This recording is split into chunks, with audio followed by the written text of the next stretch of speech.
The magic നോവലിലേക്ക് സ്വാഗതം. Kamala ഗോവിന്ദൻ്റെ Patturumal part 1.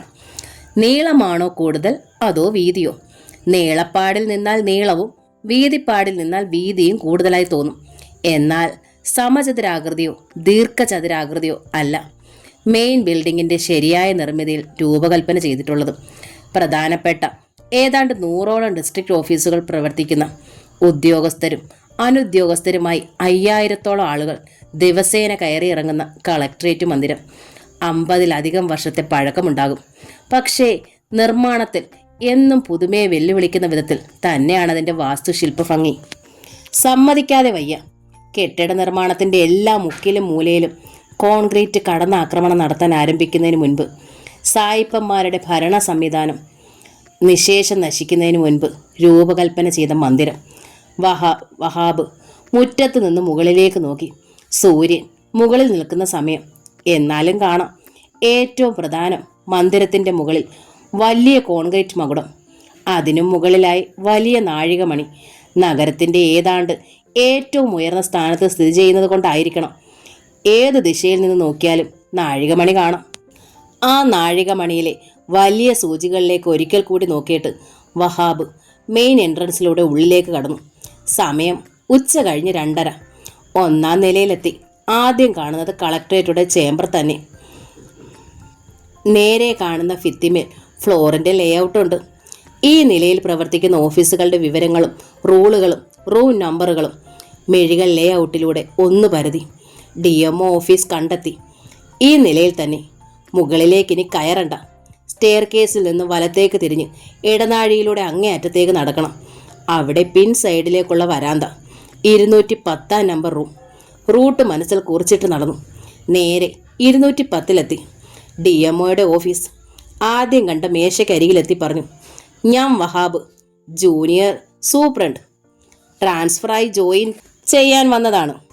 മേശയ്ക്ക് പിന്നിലിരിക്കുന്ന കനകമ്മാൾ മുഖമുയർത്തി UD ക്ലർക്കാണ്.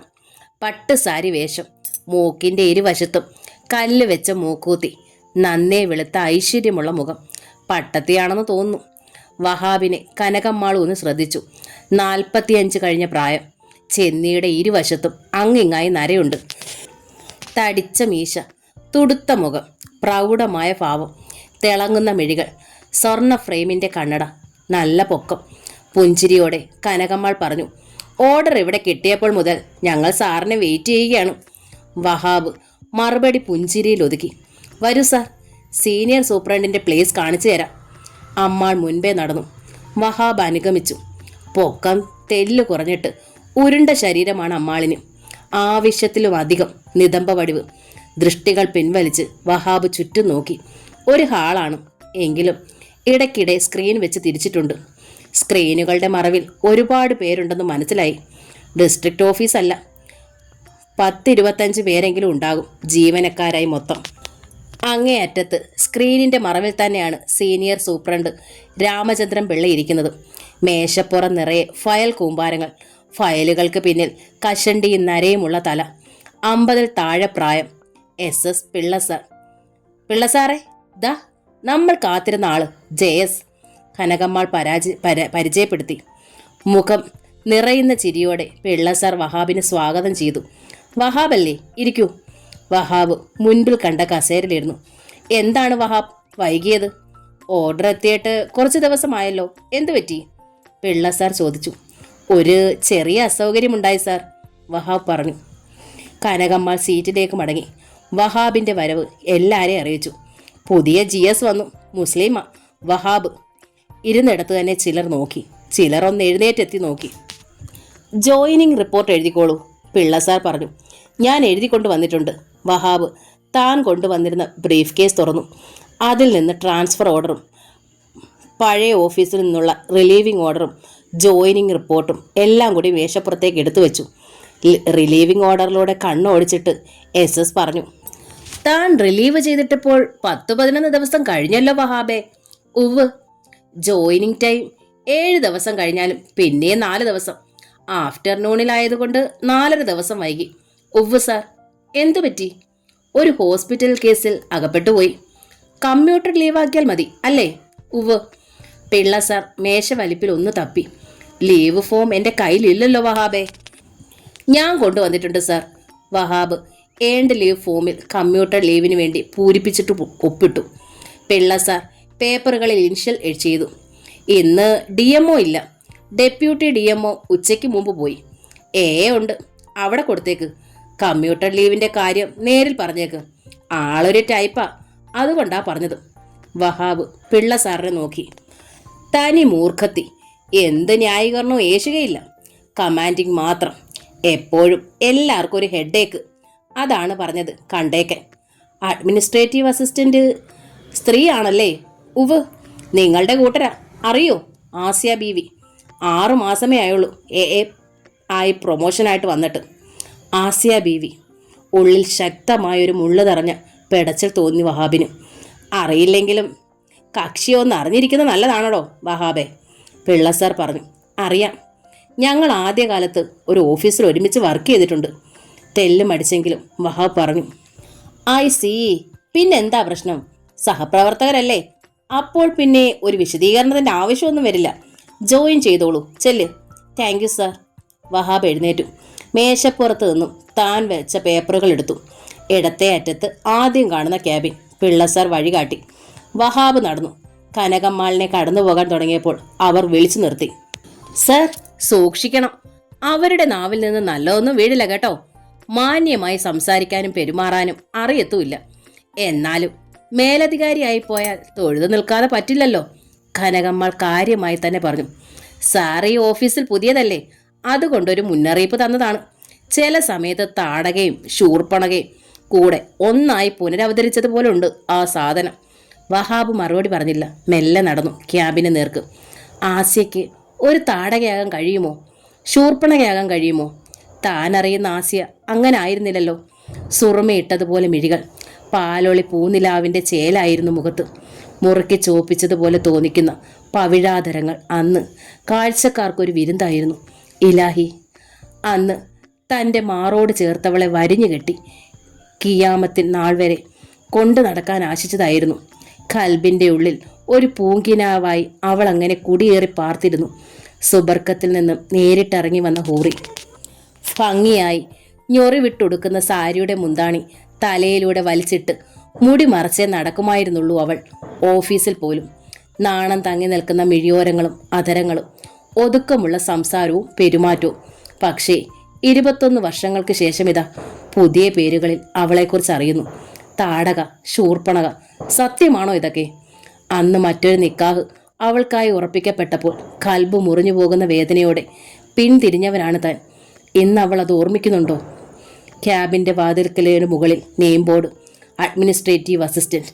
സ്വയം അറിയാതെന്നോണം half door തുറന്നു. അകത്തേക്ക് കടന്നു. പിന്നിൽ കരച്ചിലോടെ ഡോർ അടഞ്ഞു. എന്തോ എഴുതുകയായിരുന്ന ആസിയ ബീവി മുഖമുയർത്തി. വഹാബ് കണ്ടു. അതെ, അവൾ തന്നെ. 1-2 മുടിയിഴകളിൽ അല്പം നരയുണ്ട്, അല്പം കൂടി തടിയുണ്ട്. മുഖത്ത് പ്രൗഢി, കണ്ണടയുണ്ട്. 45-ൽ താഴെ പ്രായം. എന്നാലും ഒറ്റ നോട്ടത്തിൽ അറിയാം അവൾ തന്നെ. അവളുടെ കണ്ണുകളിൽ പരിചിതഭാവത്തിൻ്റെ തിളക്കമുണ്ടോ? ആ അധരങ്ങളിൽ നേർത്ത പുഞ്ചിരിയുണ്ടോ? ഇല്ല. വഹാബിന് തെറ്റിപ്പോയി. കണ്ണടയ്ക്കുള്ളിലോ മെഴികൾ കത്തിക്കാളി. പിന്നിലേക്ക് കസേരയിലേക്ക് അമർന്നിരുന്നു കൊണ്ട് അവർ ചോദിച്ചു. അകത്തേക്ക് കയറുന്നതിന് മുമ്പ് നിങ്ങൾക്ക് അനുവാദം ചോദിക്കാനുള്ള മര്യാദ എന്താ ഇല്ലാതെ പോയത്? അതോ വേണ്ടാന്ന് വെച്ചിട്ടോ? ഒരു തരം ചീറ്റൽ പോലെ തോന്നി വഹാബിനാ സ്വരം. പിള്ള സാർ പറഞ്ഞ മൂർഖത്തിയുടെ ചീറ്റൽ. വഹാബ് വിളറി. തെല്ല് പരിഭ്രമത്തോടെ പെട്ടെന്ന് വിളിച്ചുപോയി. ആസിയ, ഞാൻ. ആസിയയോ? വീണ്ടും ആ മിഴികൾ പൂർവാധികം കത്തി. I am one of the superior officers, you know. Yes madam. പെട്ടെന്ന് അയാൾ പറഞ്ഞു. Sorry madam. Now what you want? അതേ സ്വരം, അതേ ഭാവം. ഞാനിവിടെ ജോയിൻ ചെയ്യാൻ വന്നതാണ്, JS ആയിട്ട്. വഹാബ് കയ്യിലിരിക്കുന്ന പേപ്പറുകൾ മേശമേലേക്ക് വെച്ചു. ഇതുമായി ഇതിൻ്റെ ഉള്ളിലേക്ക് നിങ്ങളെ പറഞ്ഞു വിട്ടതാര്? ആ പിള്ളയാണോ? ആസിയ ബീവി ബെല്ലടിച്ചു കഴിഞ്ഞു. പ്യൂൺ രാജൻ ഓടിയെത്തി. തനിക്ക് എന്താടോ ഇവിടെ പണി? അയാൾ ഇനിഷ്യൽ ചെയ്ത് കഴിഞ്ഞിട്ട് അതുമായി ഇയാളെ പറഞ്ഞു വിട്ടതെന്തിന്? അത് മാഡം, പിള്ള സാർ. രാജൻ പരിങ്ങി. വിസ്തരിക്കാതെ പോടോ. ആസിയ കൈ ചൂണ്ടിയതോടെ രാജൻ സ്ഥലം വിട്ടു. മുൻപിൽ നിൽക്കുന്ന ആളെ ഒന്നും നോക്കാതെ ഒന്നിരിക്കാൻ പോലും പറയാതെ ആസിയ ബീബി ആ പേപ്പറുകൾ നോക്കി. 4-5 ദിവസം വൈകിയല്ലോ. നിങ്ങൾ എവിടായിരുന്നു? എന്താ വൈകിയത്? സ്കൂൾ കുട്ടികളോട് അധ്യാപകർ ചോദിക്കുന്ന രീതിയും കർശന സ്വരവും. 70 കിലോമീറ്റർ അപ്പുറത്ത് നിന്ന് ഇവിടെ എത്താൻ എത്ര ദിവസം നിങ്ങൾ എടുത്തു? ലീവിനുള്ള ആപ്ലിക്കേഷൻ ഒപ്പമുണ്ട് മാഡം. കനകമ്മാളിന്റെ മുന്നറിയിപ്പ് ഓർത്തതുകൊണ്ട് വളരെ മര്യാദയോടെ പറഞ്ഞു. ഓഹോ, നിങ്ങളൊരു ജേസാണ് അല്ലേ? പരിഹാസത്തോടെ ആസിയ ബീവി ചോദിച്ചു. ആപ്ലിക്കേഷൻ വെച്ചാൽ ലീവ് ആവുമോ? ആപ്ലിക്കേഷൻ എന്ന് തന്നെയാണ് ഞാൻ പറഞ്ഞത്. വഹാബിന്റെ സ്വരം തെല്ല് കടുത്തു. ക്രമേണ കനകമ്മാളിന്റെ മുന്നറിയിപ്പ് മറക്കാൻ തുടങ്ങി. നിങ്ങൾ എന്നെ പഠിപ്പിക്കുകയാണോ? കണ്ണടയ്ക്കുള്ളിൽ ആസിയയുടെ മിഴികൾ വീണ്ടും കത്തി. നോ മാഡം, എന്നേക്കാൾ എക്സ്പീരിയൻസ് ഉള്ളത് കൊണ്ട് തന്നെയാണ് മാഡം എൻ്റെ മേലുദ്യോഗസ്ഥയായത്. അതുകൊണ്ട് പഠിപ്പിക്കേണ്ടതായ ആവശ്യമില്ലെന്നറിയാം. അപ്പോൾ നിങ്ങൾ മനഃപൂർവ്വം ദിവസങ്ങൾ വൈകിച്ചതാണല്ലേ? ഞാൻ എന്ത് ചെയ്യുമെന്നറിയേ? നോ മാഡം, ഒട്ടും പ്രതീക്ഷിക്കാതെ അനിയൻ്റെ വൈഫിനെ ഹോസ്പിറ്റലൈസ്ഡ് ചെയ്യേണ്ടി വന്നു. ഡെലിവറിക്കായി. അല്പം കോംപ്ലിക്കേറ്റഡ് ആയിരുന്നു, അതാണ് വൈകിയത്. വഹാബ് വീണ്ടും തെല്ല് മര്യാദയോടെ പറഞ്ഞു. ഓഹോ, അനിയൻ്റെ വൈഫ്. നിങ്ങളുടെ വൈഫിൻ്റെ ഡെലിവറി അല്ലല്ലോ. പരിഹാസമായിരുന്നു വാക്കുകളിൽ. പ്ലീസ് മാഡം, ഇന്ന് DMO സ്ഥലത്തില്ല. അതാണ് ഞാൻ ലീവ് ആപ്ലിക്കേഷനുമായി നേരിട്ട് മാഡത്തിനെ കാണാമെന്ന് വെച്ചത്. ഒരു കാര്യവുമില്ല. DMO വന്നിട്ട് ലീവ് സാങ്ഷൻ ആക്കിയിട്ട് ജോയിൻ ചെയ്താൽ മതി, കർശനമായി ആസിയ പറഞ്ഞു. മാഡം എന്നെ വെറും സ്കൂൾ കുട്ടിയാക്കുകയാണ്. കഴിയുന്നത്ര സംയമനം പാലിക്കാൻ ശ്രമിച്ച വഹാബ് പറഞ്ഞു. ഇത് വെറും പിടിവാശിയാണ്. നിങ്ങൾക്ക് പോകാം. ഉറച്ച മറുപടി. മാഡം, ഞാൻ ജോയിൻ ചെയ്യാൻ ഇനിയും വൈകും. അതുകൊണ്ട് that is none of my business. നിങ്ങളുടെ ഡേർട്ടി എക്സ്ക്യൂസസ് കേൾക്കുകയല്ല എൻ്റെ പണി. കർശന സ്വരം, തുറിച്ച നോട്ടം. വഹാബ പേപ്പറുകൾ മേശമേൽ നിന്ന് എടുത്തു. പിന്നെ പുറത്തേക്കിറങ്ങി. സിംഹി. അതെ, മറ്റുള്ള പേരേക്കാൾ യോജിക്കുക അതാണ്. ഇവൾ പഴയ ആസിയല്ല, അവളുടെ പേര് മാത്രം വഹിക്കുന്ന സിംഹി. തന്നേക്കാൾ 6 വർഷത്തെ സീനിയോറിറ്റി ഉണ്ടായിരുന്നു അന്ന് അവൾക്ക്. സർവീസ് ടെസ്റ്റുകളും ആദ്യം അവൾ എഴുതി. അതുകൊണ്ട് പ്രമോഷനുകൾ ആദ്യം അവൾ നേടി. എന്നാലും അഡ്മിനിസ്ട്രേറ്റീവ് അസിസ്റ്റന്റ് എന്ന പദവി ഇത്രയേറെ അഹങ്കാരവും വിവരക്കേടും ഗർവും ഒരാൾക്ക് നൽകുമോ? അതും ഒരു സ്ത്രീക്ക്. വഹാബ് പുറത്തേക്ക് വന്നതോടെ മറ്റുള്ളവർ അയാളെ പൊതിഞ്ഞു. രാജൻ പറഞ്ഞിരുന്നു ക്യാബിനുള്ളിൽ അത്ര പന്തിയല്ലാത്ത രംഗമാണെന്നും. രംഗം എന്തെന്ന് പൂർണ്ണമായി അറിയാനുള്ള ത്വര. വഹാബ് ആരോടും ഒന്നും മിണ്ടിയില്ല. വന്നതുപോലെ പുറത്തേക്കിറങ്ങി വരാന്തയിൽ നിന്നൊന്ന് ആലോചിച്ചു. പെട്ടെന്ന് ഐഡിയ കിട്ടി. സ്റ്റെയർ കേസിലൂടെ താഴേക്കിറങ്ങി.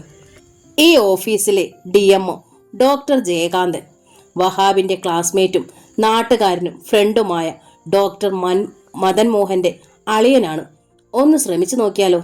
ആസിയയ്ക്ക് ഒരടി കൊടുക്കാൻ പഴുത് കിട്ടിയാലോ? വഹാബ് STD ബൂത്തിൽ കയറി. ഭാഗ്യത്തിന് ഡോക്ടർ മദൻ മോഹൻ ഹോസ്പിറ്റലിൽ നിന്ന് വീട്ടിലെത്തിയിരുന്നു. വിളിച്ച് വിവരം പറഞ്ഞു. എനിക്കുടൻ ജോയിൻ ചെയ്യണം, അതാണ് വേണ്ടത്. ഞാനിന്ന് ശ്രമിക്കാമടോ. ഡോക്ടർ സമ്മതിച്ചു. റിസീവർ വെച്ചിട്ട് വഹാബ് തിരികെ മുകളിലേക്ക് തന്നെ കയറി. ഓഫീസിന് വെളിയിൽ കാത്തുനിന്നു. AAയുടെ ക്യാബിനിൽ ഫോൺ ബെല്ലടിക്കുന്നത് കേട്ടു. വഹാബ് അകത്തേക്ക് കയറി ആ വാതിക്കൽ നിന്നു. ഹാളിലുണ്ടായിരുന്നവർ അയാളെ ഒന്ന് നോക്കി. ഫോണിൽ സംസാരം നിന്നയുടനെ പിയൂണിനെ വിളിക്കുന്ന ബെൽ കേട്ടു. രാജൻ എത്തുന്നതിന് മുമ്പ് തന്നെ വഹാബ് വാതിൽ തള്ളി തുറന്ന് അകത്ത് കടന്നു. ഇപ്പോ തടസ്സം നീങ്ങിയല്ലോ. തെല്ല് വിജയഗർവോടെ വഹാബ് ചോദിച്ചു. ഇനി എനിക്ക് ജോയിൻ ചെയ്യാലോ? ഓഹോ, നിങ്ങള് മോളിൽ വലിയ പിടിയുള്ള ആളാണല്ലേ? ആസിയ ബീവിയുടെ പരിഹാസം. ഒരുപാട് മോളിലില്ല, ഇത്രയൊക്കെ സാധിക്കും, അത്രയേ ഉള്ളൂ, വഹാബ് പറഞ്ഞു കൂസാതെ. മേലധികാരികളെ മറികടന്നുള്ള അഹന്ത. തെറ്റി. ആവശ്യമില്ലാത്ത പിടിവാശിയും ചീപ്പായ ആർഗ്യുമെൻസുമാണ് മാഡം എന്നോട് കാട്ടിയത്. മാഡത്തിന് എന്നോട് വ്യക്തിപരമായ വൈരമാണെന്ന് എനിക്കറിയാം. അതുകൊണ്ട് തന്നെ ഞാൻ മറികടന്നത് മേലധികാരിയല്ല. ഈ സ്ഥാനത്തെ ഞാൻ ആദരിക്കുന്നു. ബട്ട് ഒന്ന് നിർത്തിയിട്ട് ആസിയ ബീവിയെ നോക്കിക്കൊണ്ടെന്നവണ്ണം വഹാബ് പറഞ്ഞു. മറികടന്നത് നിന്നെയാണ്, നിന്നെ. Yes, you just mind it. You? ഞെട്ടിപ്പിടഞ്ഞ് എഴുന്നേറ്റതുപോലെ ആസിയ ബീവി ചാടി എണീറ്റു. കസേര പിന്നോക്കം തള്ളി നീക്കിയിട്ടവർ മുന്നോട്ടാഞ്ഞു. യു യു ദേഷ്യം കൊണ്ട് എന്താണ് പറയേണ്ടതെന്ന്, എന്താണ് ചെയ്യേണ്ടതെന്ന് തിരിച്ചറിയാത്ത മട്ടിൽ ആസിയ വിറഞ്ഞു തുള്ളിയതുപോലെ ഒരു നിമിഷം നിന്നു. കലി അടങ്ങാഞ്ഞിട്ട് കിതപ്പോടെ ഒരടി കൂടി മുന്നോട്ട് വെക്കുകയും ചെയ്തു. വഹാബ് അക്ഷോഭ്യനായി തന്നെ നിന്നു. പുച്ഛ സ്വരത്തിൽ നോക്കി. ആ നോട്ടം കണ്ടപ്പോൾ ആസിയയുടെ മിഴികൾ ഒന്നുകൂടി ആളി. വലത് കൈ ചുരുട്ടി അവർ മേശമേൽ ഒന്നിടിച്ചു. ഓഫീസായതിനാൽ ശബ്ദമടക്കാൻ വളരെ പാടുപെട്ടു. പറഞ്ഞു, you get out. Yes madam. വിജയത്തിൻ്റെ ഉന്മാദം പിടിപെട്ട ഒരു ചിരിയോടെ വഹാബ് തലയൊന്ന് മെല്ലെ താഴ്ത്തി ഭവ്യതയോടെ പറഞ്ഞു. എന്നിട്ട് പിന്തിരിഞ്ഞ് പുറത്തേക്കിറങ്ങി. പിന്നിൽ ഹാഫ് ഡോർ വലിച്ചടച്ചു. അവരുടെ മുഖമടച്ച് അടിക്കുന്നത് പോലെ. അടഞ്ഞ വാതിൽക്കൽ നിന്നപ്പോഴും വഹാബ് ചിരിച്ചു. അവളെ തോൽപ്പിച്ചതിൻ്റെ ചിരി. അവളെ ആദ്യമായി തോൽപ്പിച്ചതിൻ്റെ ക്രെഡിറ്റ് ഒരിക്കൽ അവളുടെ കാമുകനായിരുന്ന തനിക്ക് തന്നെ ഇരിക്കട്ടെ. മുന്നോട്ട് നീങ്ങുമ്പോൾ ഒന്നുറക്കെ ചിരിക്കാൻ അയാൾക്ക് തോന്നിപ്പോയി. എന്താ സാർ, എന്തുണ്ടായി? ഓഫീസിലിരുന്നവരിൽ മിക്കവരും വഹാബിൻ്റെ അടുത്തെത്തി. ഒന്നുമില്ല. വഹാബ് മുഖത്തെ വിയർപ്പ് ഒപ്പിയിട്ട് ടവൽ പാൻസിൻ്റെ കീശയിൽ തിരികെ വെച്ചു. എന്തു പറഞ്ഞു? ഹെഡ് ക്ലാർക്ക് നാരായണൻ ചോദിച്ചു. എന്തു പറയാൻ, ജോയിൻ ചെയ്ത് കഴിഞ്ഞല്ലോ. ഇനി ചാർജ് ഏറ്റെടുത്ത് സീറ്റിലിരിക്കണം, അല്ലാതെന്ത്? വഹാബ് പുഞ്ചിരിച്ചു കാട്ടി. ആസിയ മാഡം ഒന്നും പറഞ്ഞില്ലേ? സീനിയർ ടൈപ്പിസ്റ്റ് ദേവികയ്ക്ക് വിശ്വാസം പോരാ. ഇല്ല, ഒന്നും പറഞ്ഞില്ല, വഹാബ് പറഞ്ഞു. അപ്പോൾ 3-4 ദിവസം ലേറ്റായ കാര്യമോ? നാരായണൻ ചോദിച്ചു. DMA വന്നാലുടനെ ലീവ് സാങ്ഷനാക്കി സബ്മിറ്റ് ചെയ്യണം എന്ന് പറഞ്ഞു. അതുമാത്രമേ പറഞ്ഞുള്ളൂ എന്ന ഭാവത്തിൽ എല്ലാവരും കണ്ണിൽ നോക്കി. എന്തു പ്രശ്നത്തിനും നിയമത്തിൻ്റെയും KSRൻ്റെയും റൂളുകൾ എടുത്തിട്ട് കിള്ളിക്കീറി പ്രശ്നമുണ്ടാക്കുന്ന ആസിയ മാഡം ഓഫീസിൻ്റെ ഒരു തലവേദനയാണ്, ശത്രുവാണ്, പേടി സ്വപ്നമാണ്. അങ്ങനെയുള്ളപ്പോൾ ഒന്നും പറയാതെ വഹാബിനെ ജോയിൻ ചെയ്യാൻ അനുവദിച്ചെന്നോ? വിശ്വസിക്കാൻ തീരെ പ്രയാസം. വഹാബ് അവരുടെ മുഖഭാവം അറിഞ്ഞിട്ടും അറിയാത്ത ഭാവം നടിച്ചു. തൻ്റെ സീറ്റിലേക്ക് പോയി.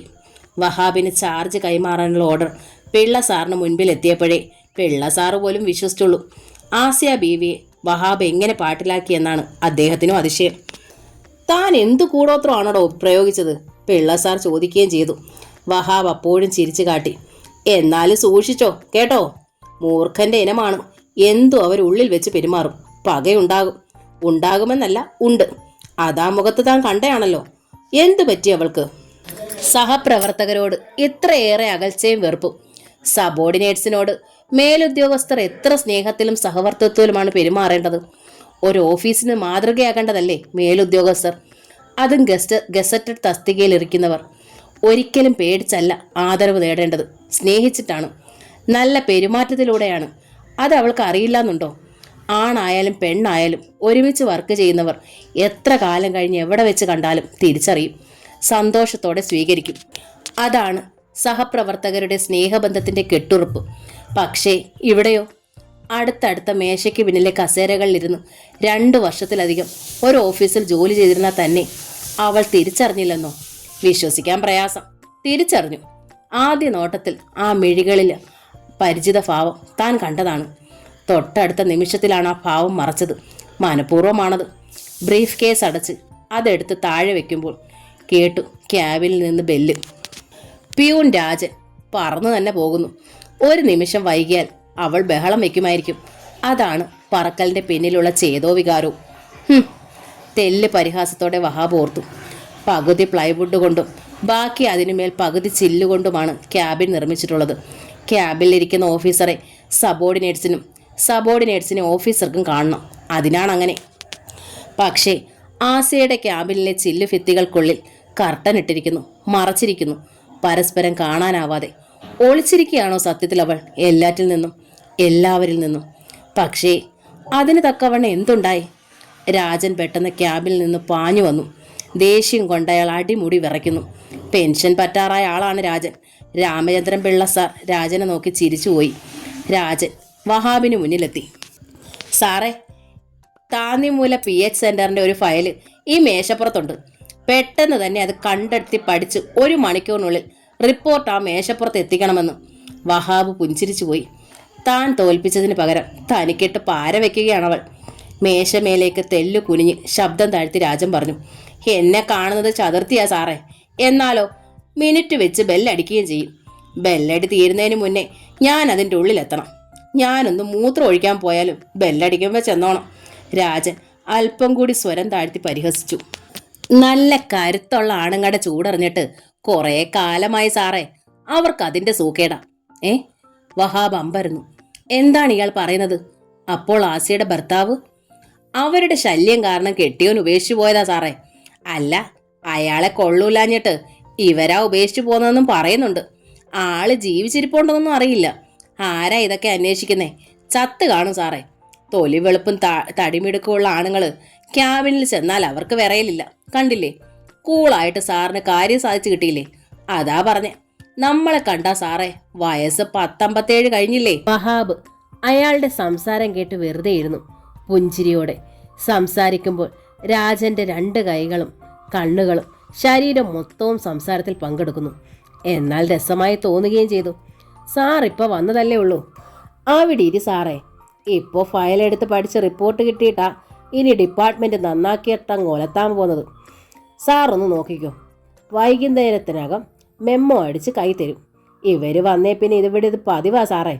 ദിവസവും മെമ്മോ, മറുപടി അങ്ങ് എഴുതി കൊടുക്കും. അല്ലാതെ എന്തോന്നാ പുല്ല്. രോഷം മുഴുവനും പറഞ്ഞു തീർത്തതുപോലെ രാജനൊന്ന് നിന്നു. എന്നിട്ട് പറഞ്ഞു, സാറേ, നമ്മുടെ DMO എക്സ്ട്രാ ഡീസൻ്റ് ആള്, ഡെപ്യൂട്ടി DMO അദ്ദേഹവും ഡീസൻ്റാ. പ്യൂണാന്ന് വെച്ച് ഞാനും മനുഷ്യനാണെന്നും സർക്കാർ ശമ്പളം തന്നെ ഞാനും കൈനീട്ടി വാങ്ങുന്നതെന്നും അറിയാം. അതനുസരിച്ചാ പെരുമാറുന്നേ. ഒരു കമാൻഡിങ് ഇന്നേ വരെ ഉണ്ടായിട്ടില്ല. ആവശ്യപ്പെടും, ഞാൻ അനുസരിക്കും. അതല്ലേ സാറേ ഒഫീഷ്യൽ മര്യാദയും മനുഷ്യത്വവും.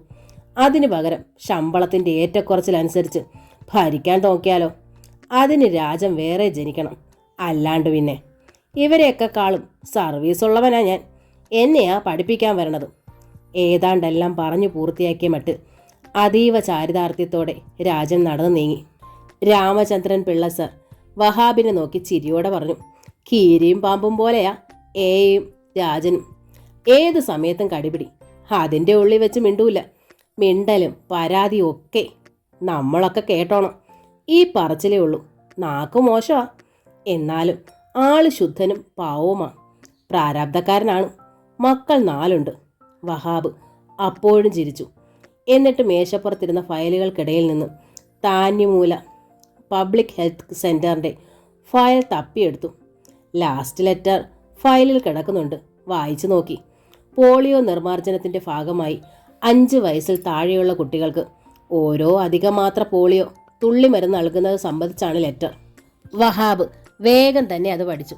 സംശയം പിള്ള സാറിനോട് ചോദിച്ച് ക്ലിയർ ചെയ്തു. പിന്നെ റിപ്പോർട്ട് തയ്യാറാക്കി. 1 മണിക്കൂർ വേണ്ടി വന്നില്ല. കൃത്യം 45-ാം മിനിറ്റ് രാജനെ വിളിച്ച് റിപ്പോർട്ട് നൽകി. പിള്ള സാറിനെ കാട്ടിയിട്ട് കൊടുത്തേക്ക്, വഹാബ് പറഞ്ഞു. രാജൻ ഫയലുമായി നീങ്ങി. തിരിച്ചു വന്ന രാജൻ മറ്റൊരു ഫയൽ വഹാബിൻ്റെ മേശമേൽ വെച്ചു. സാറിത്ത ധൃതിയിൽ പണി തീർത്തപ്പോഴേ ഞാൻ കരുതിയതാ പിന്നെയും തരുമെന്ന്. പണിയുമെന്ന് കണ്ടാൽ വിശ്രമമില്ലാതെ പണിയിക്കും സാറേ. വന്ന പാടെ സാറിനിട്ട് എന്താ ഇത്ര വലിയ പാരകൾ? ദാ ഇതിൻ്റെ വിശദാംശങ്ങൾ അടങ്ങിയ റിപ്പോർട്ട് ഉടനെ കൊടുക്കാൻ പറഞ്ഞു. രാജൻ ഇത്തവണ സൗമ്യമായിട്ടാണ് പറഞ്ഞത്. അകത്ത് ചെന്നപ്പോൾ ശകാരമൊന്നും കിട്ടിയിട്ടുണ്ടാവില്ല. താൻ തോൽപ്പിച്ചതിനുള്ള പകപോക്കലാണ്. അത് ആരംഭിച്ചിട്ടേ ഉള്ളൂ എന്ന് തോന്നുന്നു. ഇതൊക്കെ അല്ലാതെ നേരിട്ട് തൻ്റെ കരണത്തടിക്കാൻ വകുപ്പില്ലല്ലോ. വഹാബ് പുഞ്ചിരിയോടെ രാജൻ വെച്ച ഫയലിൻ്റെ നാട അഴിച്ചു. ഡിസ്ട്രിക്ട് ഹോസ്പിറ്റലിലെ ഫാമിലി പ്ലാനിംഗ് സംബന്ധിച്ച ഫയലാണ്. ഇതൽപ്പം വിസ്തരിച്ച് നോക്കേണ്ടതുണ്ട്. വഹാബ് ഫയലിലേക്ക് മുങ്ങിത്താണു. വൈകുന്നേരം ബ്രീഫ് കേസും എടുത്ത് ധൃതിയിലിറങ്ങി. വരാന്തയുടെ അങ്ങേയറ്റത്ത് ചെല്ലുമ്പോൾ കണ്ടു സ്റ്റെയർ കേസ് ഇറങ്ങി പോകുന്ന ആസിയ ബീവി. ആരെയും ശ്രദ്ധിക്കാതെ ഇടം വല നോക്കാതെയുള്ള പോക്ക്. മുൻപിൽ കയറാൻ ശ്രമിക്കാതെ പിന്നാലെ നടന്നു. കളക്ട്രേറ്റിന് മുൻവശത്തെ ബസ് സ്റ്റോപ്പിൽ അവൾ നിൽക്കെ വഹാബ് ഒരു ഓട്ടോയിൽ കയറി സ്ഥലം വിട്ടു. പിറ്റേന്ന് വരുമ്പോൾ കനകമ്മാൾ ചോദിച്ചു, സാറ് 10-ന് മുമ്പ് എത്തിയല്ലോ, നന്നായി. 10 കഴിഞ്ഞാൽ പിന്നെ വരയ്ക്കാനാ ആസിയ മാഡത്തിൻ്റെ ഓർഡർ. സാർ എപ്പോൾ വീട്ടിൽ നിന്ന് ഇറങ്ങി? ഞാൻ ഇന്നലെ വീട്ടിൽ പോയില്ല കനകമ്മാൾ, വഹാബ് ചിരി വിടാതെ പറഞ്ഞു. ഇന്നലെ ഇവിടെ ഒരു ലോഡ്ജിൽ തങ്ങി. അതെന്താ സാറേ? ദേവികയെ അടുത്തെത്തി. വീട്ടുകാരന്വേഷിക്കില്ലേ? വഹാബ് അപ്പോഴും ചോദിച്ചു. ഇവിടെ എവിടെങ്കിലും ഒരു വീടോ ഒരു റൂമോ വാടകയ്ക്ക് കിട്ടുമോന്ന് നോക്കണം. അതെന്താ സാറേ, ട്രെയിനിൽ പോയി വരാമല്ലോ ദിവസവും? അതോ ഫാമിലിയെ കൂടി ഇങ്ങോട്ട് കൊണ്ടുവരാനാണോ? രാജനും അടുത്തെത്തി. തൽക്കാലം പോയി വരാൻ ഉദ്ദേശമില്ല രാജ. ഈ യാത്ര ബുദ്ധിമുട്ടാണ്. എനിക്ക് ഒറ്റയ്ക്ക് താമസിക്കാൻ ഒരിടം വേണം. അപ്പോൾ ഫാമിലി? തൽക്കാലം ഒറ്റയ്ക്ക് താമസിക്കാൻ രാജ. ആ ഉത്തരം കൊണ്ട് ആരും തൃപ്തരായില്ല. പക്ഷേ തൻ്റെ സീറ്റിലേക്ക് വഹാബ് നടന്നുകൊണ്ട് കിള്ളിക്കിഴിച്ച് ചോദിക്കാനും പറ്റിയില്ല. പുതിയതായി ഒരാൾ വന്ന് ജോയിൻ ചെയ്താൽ അയാളെക്കുറിച്ചും അയാളുടെ ഫാമിലിയെക്കുറിച്ചും നാടിനെക്കുറിച്ചുമൊക്കെ A to Z കാര്യങ്ങൾ ചോദിച്ചറിഞ്ഞാലേ എല്ലാവർക്കും തൃപ്തിയാകൂ. വഹാബ് പിടികൊടുക്കാതെ വഴുതി മാറിക്കളഞ്ഞു. ആളൊരു പ്രത്യേക ടൈപ്പാണെന്ന് തോന്നുന്നു, നാരായണൻ സാർ പറഞ്ഞു. വീട്ടുകാരത്തിയുമായി തെറ്റിപ്പിരിഞ്ഞ് നടക്കുവാണോ? രാജന് സംശയം.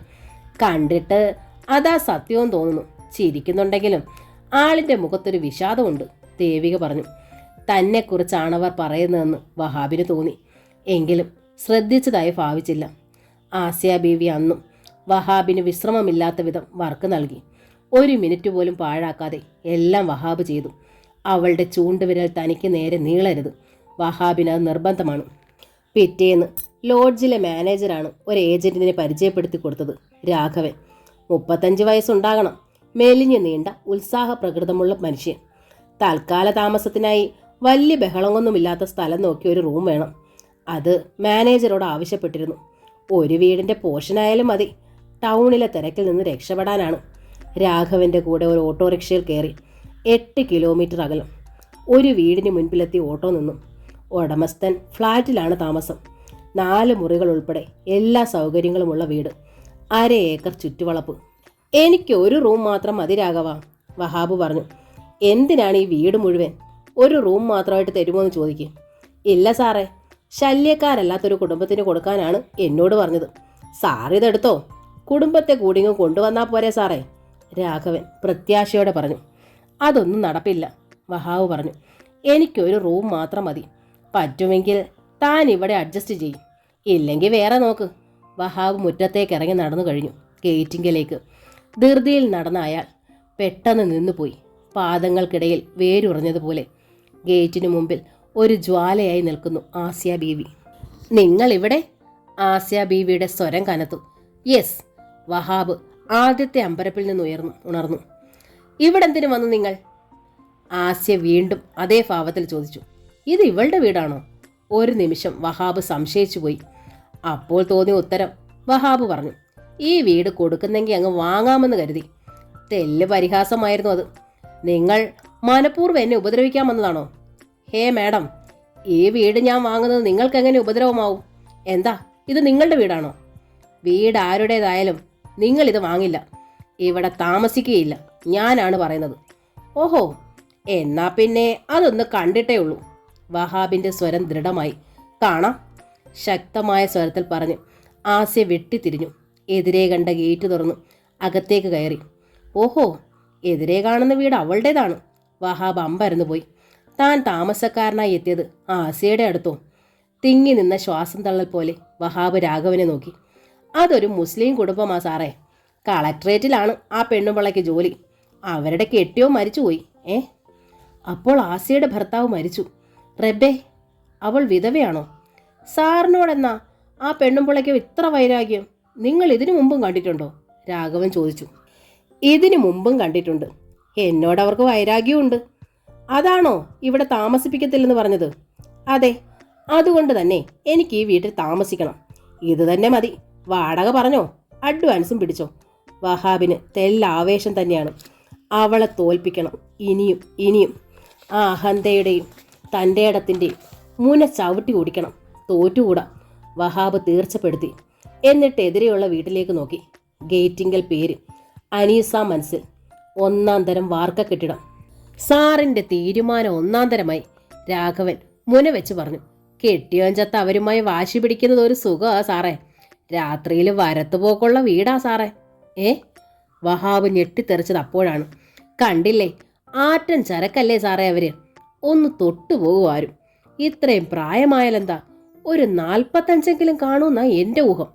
എന്നാലൊരു 35 കൂടുതൽ എനിക്ക് പോലും തോന്നിയിട്ടില്ല. മതി പറഞ്ഞത്. വഹാബ് ഗൗരവത്തിൽ നോക്കി. ഓ, സാറും അക്കൂട്ടരാണല്ലോ അല്ലേ? അപ്പം പിന്നെന്താ പ്രശ്നം?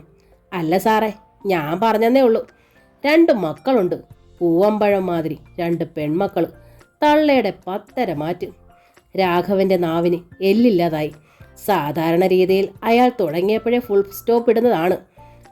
വഹാബിൻ്റെ സ്വഭാവ രീതി മറ്റുള്ളവരെക്കുറിച്ച് പരദൂഷണം പറയുന്നതും കേൾക്കുന്നതും ഇഷ്ടമല്ല. പക്ഷേ ഇപ്പോൾ അങ്ങനെ തോന്നിയില്ല. പകരം കേൾക്കാൻ ഇഷ്ടപ്പെട്ടു അവളുടെ വിവരങ്ങൾ. താൻ ഈ നാട്ടുകാരനാണോ? നാട്ടുകാരനല്ലെങ്കിൽ എന്താ സാറേ, ഞാനൊരു മൂന്നാമനല്ലേ. മൂന്നാമനും പോസ്റ്റ്മാനും അറിയാത്ത വീടുണ്ടോ ഈ നാട്ടിൽ? പോസ്റ്റ്മാൻ വീടേ അറിയൂ, വീടിനുള്ളിലെ കാര്യം കൂടെ അറിയുന്നത് അവനാണ് മൂന്നാമൻ. അയാൾ ചിരിച്ചു. വഹാബ് ചെറുതായി ചിരിച്ചു. അവരെ പലയിടത്തും വെച്ച് ആ സമയത്ത് ഞാൻ കണ്ടിട്ടുണ്ട് സാറേ. രാഘവൻ തുടർന്നു. ബിസിനസ്സുകാർ തന്നെ. നല്ല പ്രായത്തിൽ കെട്ടിയോൻ ചത്തതല്ലേ സാറേ, അവരുടെയും കുറ്റമല്ല. വഹാബിൻ്റെ മനസ്സിടിഞ്ഞു. ലോഡ്ജിൽ കിടക്കുമ്പോൾ അയാൾ ഓർത്തു, തലക്കനവും ഗർവും സഹിക്കാം, ഓഫീസിൽ കർക്കശയാകുന്നത് ന്യായീകരിക്കാം, ഇതെങ്ങനെ ഉൾക്കൊള്ളാനാവും? മനസ്സ് അസ്വസ്ഥമാകുന്നതറിഞ്ഞു.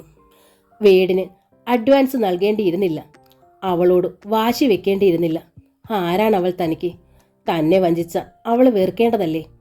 ഇന്നോളം കഴിഞ്ഞിട്ടുണ്ടോ? കൊച്ചുനാളിൽ പുസ്തകത്താളിനുള്ളിൽ ആരും കാണാതെ, ആകാശം പോലും കാണിക്കാതെ ഒളിപ്പിച്ചു വെച്ചൊരു മയിൽപ്പീലി തുണ്ടാണവൾ തനിക്ക്. പക്ഷേ രാഘവൻ പറഞ്ഞതോ ബിസിനസ്സുകാരിയാണെന്നും വരത്തുപോക്കുണ്ടെന്നും. എതിരെയുള്ള വീട്ടിൽ താമസിച്ചുകൊണ്ട് താനതിന് സാക്ഷിയാകണോ? വേണ്ട, അവളോട് തോൽക്കുകയാണെങ്കിലും ശരി, ആ വീട്ടിൽ താമസിക്കണ്ട. വഹാബ് തീരുമാനിച്ചു. ഉച്ച കഴിഞ്ഞ സമയം വഹാബിൻ്റെ സീറ്റിനടുത്തേക്ക് പ്യൂൺ ലളിത എത്തി പറഞ്ഞു, സാറിനെ ആസിയ മാഡം വിളിക്കുന്നു. വഹാബിൻ്റെ ഡോർ തുറന്ന് അകത്ത് കയറുമ്പോൾ കണ്ടു കഴിഞ്ഞ ദിവസം കണ്ട അതേ തീക്ഷ്ണഭാവം തന്നെ മുഖത്ത്. ഇന്നിനി എന്താണാവോ? നിങ്ങൾ എന്നോട് വാശി വയ്ക്കുകയാണല്ലേ? തീക്ഷ്ണമായ സ്വരം തന്നെ. മനസ്സിലായില്ല മാഡം. വഹാബ് വിനീത ഭാവം നടിച്ചു. അത് ആസിയെ കൂടുതൽ ക്രുദ്ധയാക്കി. കൂടുതൽ അസ്വസ്ഥതയോടെ അവർ ചോദിച്ചു, നിങ്ങൾ എൻ്റെ വീടിനടുത്ത് തന്നെ താമസിക്കാൻ വരുന്നതിൻ്റെ ഉദ്ദേശം? ആസിയ ബീവി തികഞ്ഞ ഗൗരവത്തിൽ തന്നെയാണ്. നല്ല ഉദ്ദേശങ്ങൾ മാത്രം. വഹാബ് ശബ്ദം താഴ്ത്തി പറഞ്ഞു. നിങ്ങൾ മനഃപൂർവ്വം എന്നെ ഉപദ്രവിക്കുന്നു. എങ്ങനെ ഉപദ്രവിച്ചെന്നാണ് മാഡം? നിങ്ങൾ ആ വീട് കണ്ടെത്തിയത് നല്ല ഉദ്ദേശത്തോടെ അല്ല. ഞാനത് സമ്മതിക്കാൻ പോണില്ല. എന്ന് വെച്ചാൽ എന്ത് ചെയ്യുമെന്ന് കണ്ടോളൂ. എനിക്കിവിടെ സ്വൈര്യമായി കഴിയണം. എപ്പോഴാണ് മാഡം നിങ്ങൾക്ക് സ്വൈര്യം വേണ്ടത്? രാത്രിയിലോ പകലോ? വഹാബ് ചോദിച്ചു. You shut up and get out. Asiya baby കൈ ചൂണ്ടിക്കൊണ്ട് ചീറി. വഹാബിന് ദേഷ്യമല്ല തോന്നിയത്, പുഞ്ചിരി. പുഞ്ചിരിയോടെ ആസിയ ബീവിയുടെ മുഖത്തേക്കൊന്ന് നോക്കിയിട്ടാണ് വഹാബ് പുറത്തു കടന്നത്. കടക്കുന്നതിന് മുമ്പ് തന്നെ ഉള്ളിൽ ഉറച്ച തീരുമാനമെടുത്തു. അവിടെ താമസിക്കേണ്ട എന്നുള്ള തീരുമാനം മാറ്റുന്നു. അവിടെ അവർക്ക് മുമ്പിൽ ആ വീട്ടിൽ തന്നെ താമസിച്ചേ തീരും. അവർക്കതൊരു സ്വൈര്യക്കേടോ ശല്യമോ ആണെങ്കിൽ അതാണ് തൻ്റെ ഏറ്റവും വലിയ സന്തോഷം. സീറ്റിൽ വന്നിരിക്കുമ്പോഴും ലളിത വീണ്ടും എത്തി. DMO വന്നിട്ടുണ്ട്, സാറിനെ അന്വേഷിക്കുന്നു. വഹാബ് വീണ്ടും എഴുന്നേറ്റു. DMOയുടെ റൂമിലേക്ക് ചെന്നു. DMO ജയകാന്തൻ 50നോടടുത്ത പ്രായക്കാരനാണ്. കഷണ്ടിയുടെ ആക്രമണം നന്നേയുണ്ട്. നരയും ലേശം. ഐശ്വര്യം നിറഞ്ഞ മുഖം, സൗമ്യമായ നോട്ടം, ഹൃദ്യമായ ചിരി. ഇരിക്കൂ വഹാബ്, അദ്ദേഹം സൗമ്യമായി പറഞ്ഞു. വഹാബ് അദ്ദേഹത്തിൻ്റെ മുൻപിലായി കണ്ട കസേരകളിലൊന്നിലിരുന്നു. മദൻ്റെ ഫ്രണ്ടാണല്ലേ? DMO ചോദിച്ചു. അതെ, ഞങ്ങൾ അടുത്താണ് താമസം. അനിയൻ്റെ വൈഫായിരുന്നു ഹോസ്പിറ്റലിൽ അല്ലേ? അതെ, പെട്ടെന്നായിരുന്നു പെയിൻ തുടങ്ങിയത്. അതുകൊണ്ടാണ് ഉടനെ വന്ന് ജോയിൻ ചെയ്യാൻ പറ്റാത്തത്. ഈ ഓഫീസിലാണെന്ന് പറഞ്ഞപ്പോൾ മദൻ സാറിനെ കുറിച്ച് പറഞ്ഞു. DMO ശ്രദ്ധയോടെ ഇരുന്നു. ഹൈ BP ഉണ്ട് അനിയൻ്റെ വൈഫിന്. നോർമൽ ഡെലിവറി ആകുന്നില്ല. ഓപ്പറേഷൻ ചെയ്യാനും വയ്യ. കുട്ടിയുടെയും തള്ളയുടെയും കാര്യം അപകടത്തിലാകുമെന്ന് മദൻ പോലും ഭയന്നു. പടച്ചോനെല്ലാം നേരെയാക്കി തന്നു. കുട്ടി ആൺകുട്ടി. ആദ്യത്തെ ഡെലിവറിയോ? ഇത് രണ്ടാമത്തെയാ. ആദ്യത്തേത് ഇത്തിരി കോംപ്ലിക്കേറ്റഡ് കേസ് ആയിരുന്നു. ഇനി പാടില്ല, ശ്രദ്ധിക്കണമെന്ന് മദനും പറഞ്ഞിരുന്നു. ആദ്യത്തെ കുഞ്ഞ് പെൺകുട്ടിയാണ്. ഒരാൺകുട്ടിയും കൂടി വേണമെന്ന് ഇരുവർക്കും ആശ. ഇരുവരും റിസ്ക് എടുക്കാൻ തയ്യാറായി. വല്ലാതെ ഭയന്നുപോയി. ആൺകുട്ടി കൂടി ഉണ്ടായാലേ കുടുംബവും ജീവിതവും പൂർണ്ണമാകൂ എന്നാണ് ധാരണ. അഭ്യസ്ത വിദ്യർ പോലും അങ്ങനെ വിശ്വസിക്കുന്നു. ഡോക്ടർ ജയകാന്തൻ ചിരിച്ചു. റിസ്ക് ഉണ്ടാകുമെന്ന് പ്രതീക്ഷിച്ചിരുന്നതാണ്. പക്ഷേ ഡേറ്റിന് 3 ആഴ്ച മുമ്പേ പ്രശ്നമുണ്ടായി. അനിയനെ തനിച്ചാക്കി പോരാനും കഴിഞ്ഞില്ല, വഹാബ് പറഞ്ഞു.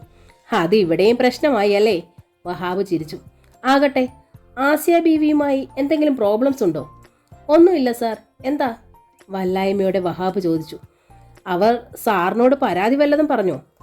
ലീവ് ഞാൻ വന്ന് സാങ്ഷൻ ചെയ്തു കൊള്ളാം, വഹാബ് ജോയിൻ ചെയ്തു കൊള്ളട്ടെ എന്ന് ഞാൻ വിളിച്ചു പറഞ്ഞപ്പോൾ അവർ വല്ലാതെ തർക്കിച്ചു.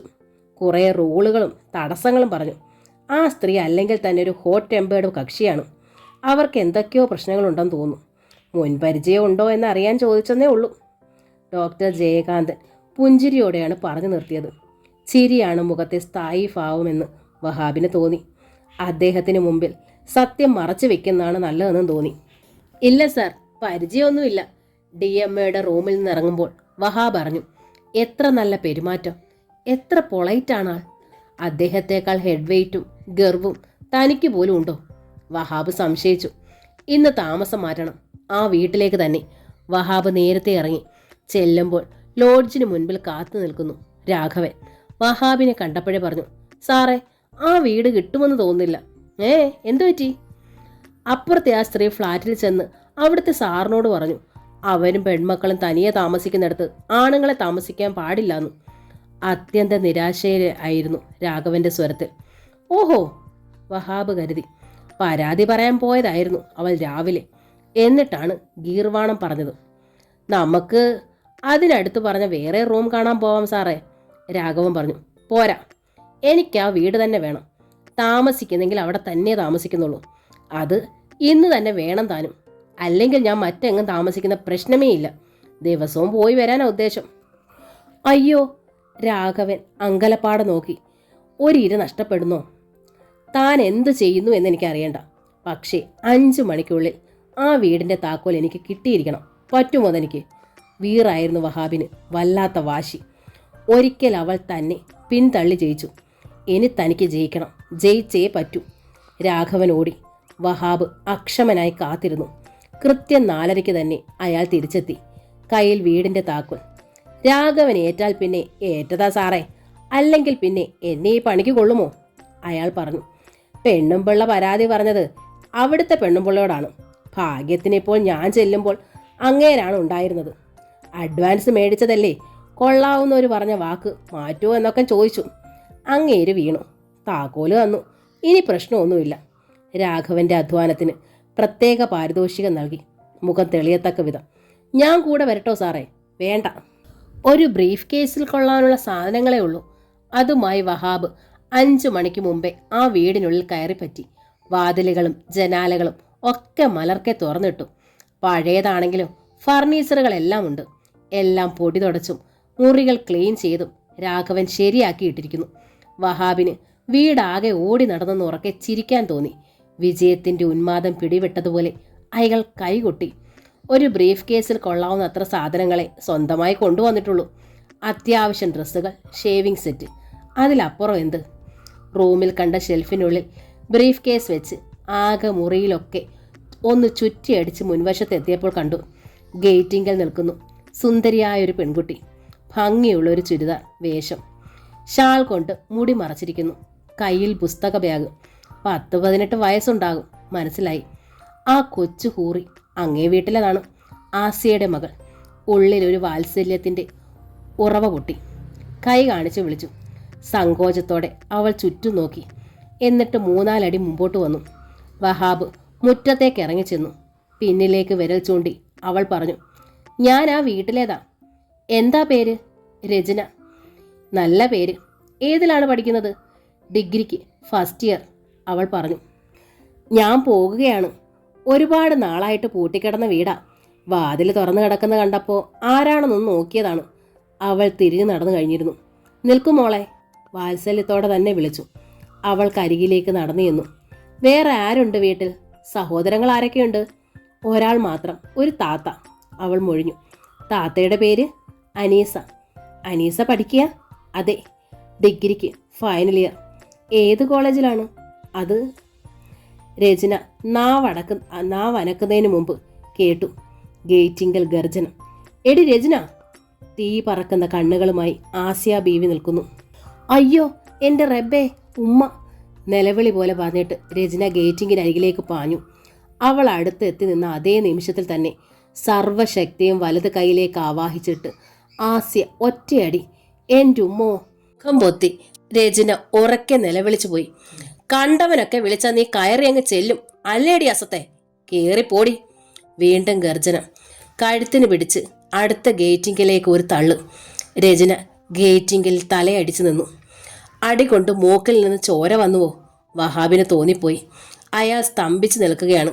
സ്വന്തം മകളെ ഇത്ര ക്രൂരമായി മർദ്ദിക്കണോ? അതും ഇത്ര ചെറിയ കാര്യത്തിന്? രചന ഗേറ്റ് കടന്ന് അകത്തേക്ക് പോയ പിന്നാലെ ആസിയയും അങ്ങോട്ട് നീങ്ങി. ഒന്നും സംഭവിക്കാത്തതുപോലെ. മകൾക്കിട്ടല്ല, തനിക്കിട്ടായിരുന്നു ആ പ്രയോഗമെന്ന് വഹാബിന് തോന്നി. ഹലോ.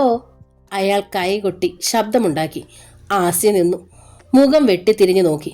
വഹാബ് വലത് കൈവിരലുകൾ ഉയർത്തി ആംഗ്യം കാട്ടി. ഫസ്റ്റ്.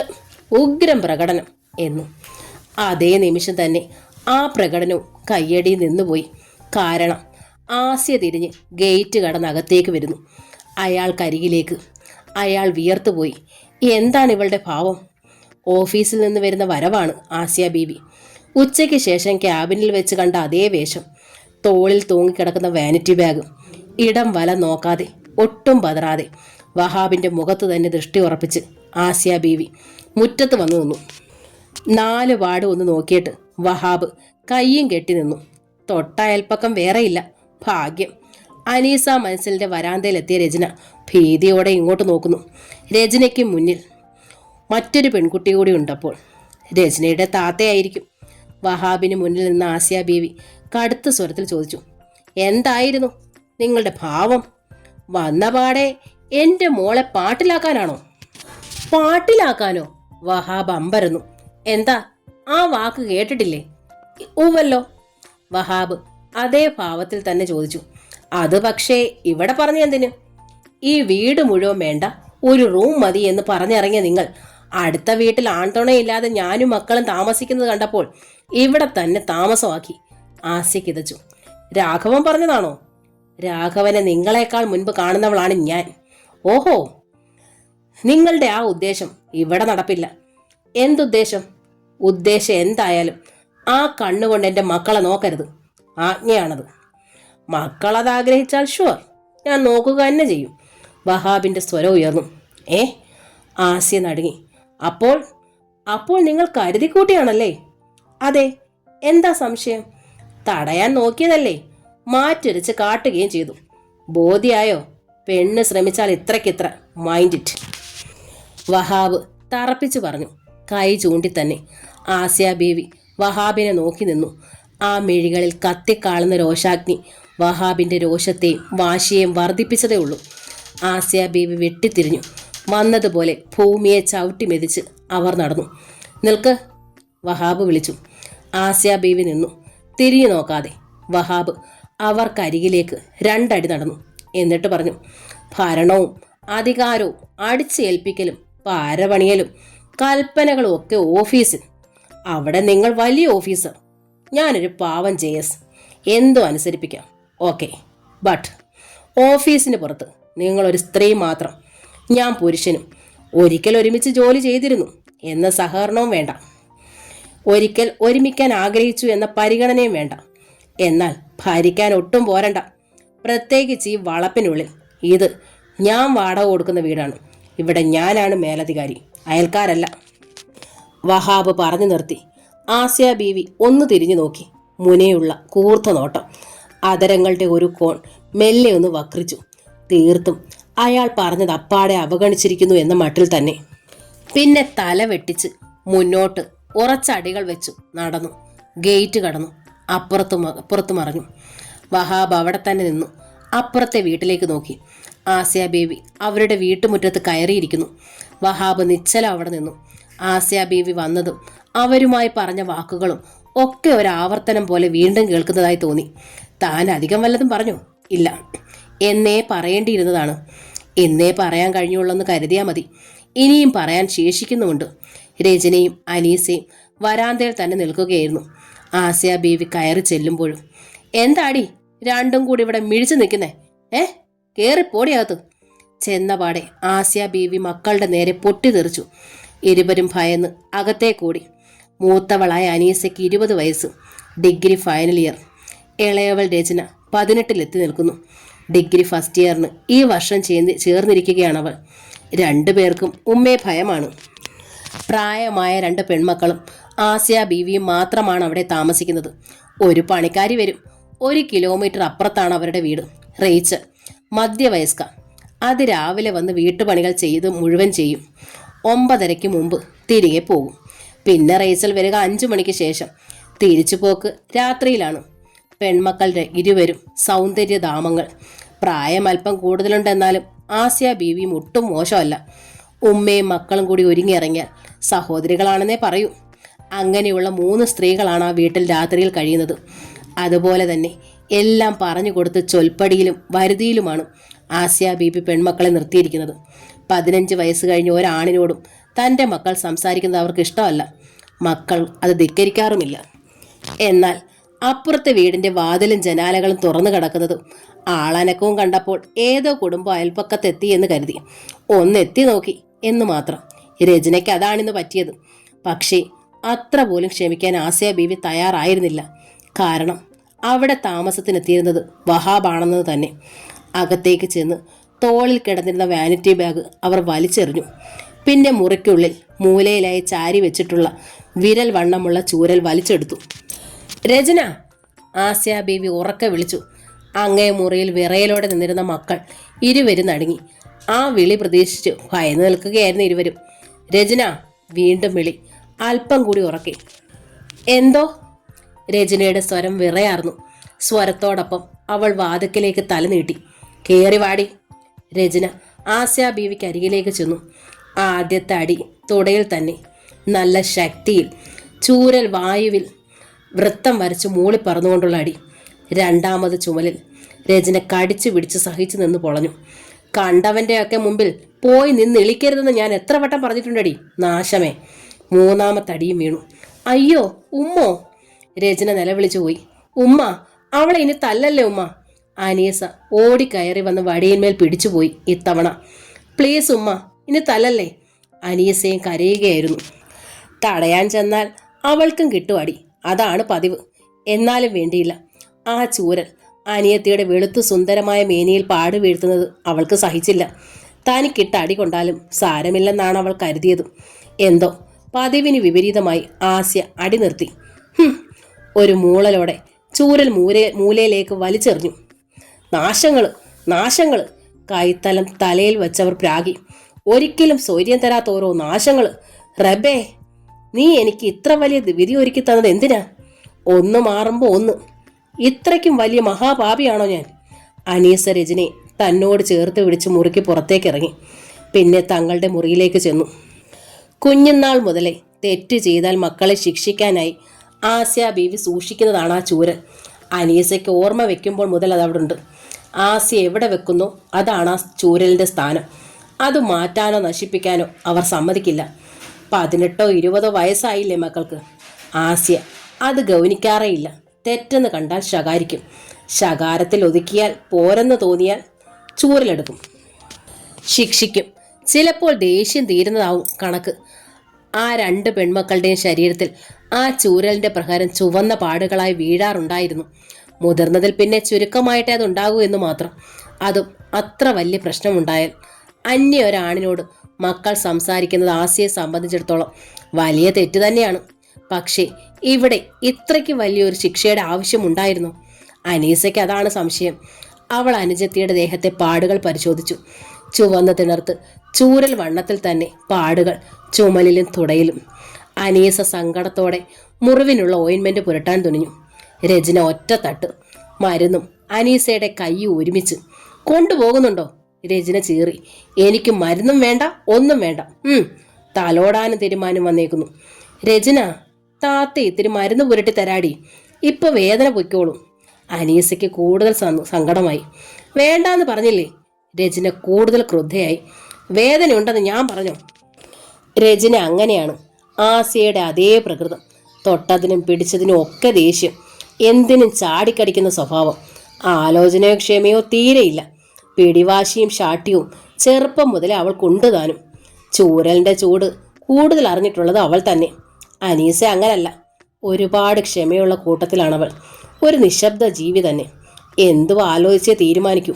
എന്ത് കിട്ടിയാലും അതിലവൾ തൃപ്തയാണ്. തനിക്കില്ലെങ്കിലും മറ്റുള്ളവർക്കുള്ളതിൽ സന്തോഷപ്പെടുന്നവൾ. അനിയത്തി തട്ടിക്കേറിയെങ്കിലും അനീസ അവൾക്കരികിൽ തന്നെ ഇരുന്നു. രാത്രിയിലെ നിസ്കാരത്തിനോ അത്താഴത്തിനോ രചന പങ്കെടുത്തില്ല. അനീസ നിർബന്ധിച്ചിട്ടും എണീറ്റ് വന്നില്ല അവൾ. ആഹാരം വിളമ്പി വെച്ചു. നിർബന്ധിച്ചപ്പോൾ ആസിയ വന്നു. ആഹാരത്തിന് മുൻപിലിരുന്നു. കഴിച്ചില്ല. അനീസയും കഴിച്ചില്ല. മൂവരും പട്ടിണി. രാവേറെ ചെന്നപ്പോൾ ആസിയ മക്കളുടെ മുറിയിലെത്തി. ഉറങ്ങുകയാണ് രചന. അവളുടെ ചുമലിലും തുടയിലും അപ്പോഴും പാടുണ്ട്. ആസിയ ആ പാടുകളിൽ തലോടി. അനുജത്തിയും താത്തായും പരസ്പരം കെട്ടിപ്പിടിച്ചാണ് ഉറക്കം. ആസിയയും മക്കൾക്കൊപ്പം കിടന്നു. കുറേ നേരം കണ്ണീരൊഴുക്കി. എന്തിനെന്നറിയാതെ ഒരുപാട് ഓർമ്മകൾ. പിന്നെ രചനയെ കെട്ടിപ്പിടിച്ച് കിടന്ന് രാത്രിയുടെ അന്ത്യയാമത്തിൽ എപ്പോഴോ ഉറങ്ങി. പുലർച്ചെ ഉണരുമ്പോൾ ആസിയ അറിഞ്ഞു രചനയുടെ ദേഹം തീ പോലെ പൊള്ളുന്നുവെന്നു. മോളെ, ഉമ്മയുടെ പൊന്നു മോളെ, അങ്കലാപ്പോടെ ആസിയ വിളിച്ചു. തല്ലല്ലേ ഉമ്മ, തല്ലല്ലേ. രചന പിച്ചും പേയും പറഞ്ഞു. ആസിയ ഫോണിനടുത്തേക്ക് ഓടി. 10 മിനിറ്റിനുള്ളിൽ ടാക്സി എത്തി. റേച്ചൽ മുറ്റത്ത് വരുമ്പോൾ ആസിയ രചനയും കൊണ്ട് ടാക്സിയിൽ നീങ്ങിക്കഴിഞ്ഞിരുന്നു. പട്ടുറുമാൽ എന്ന നോവലിൻ്റെ ഈ ഭാഗം ഇവിടെ പൂർണ്ണമാവുകയാണ്. ഈ നോവൽ നിങ്ങൾക്ക് ഇഷ്ടമായെങ്കിൽ ലൈക്ക് ചെയ്ത് ഷെയർ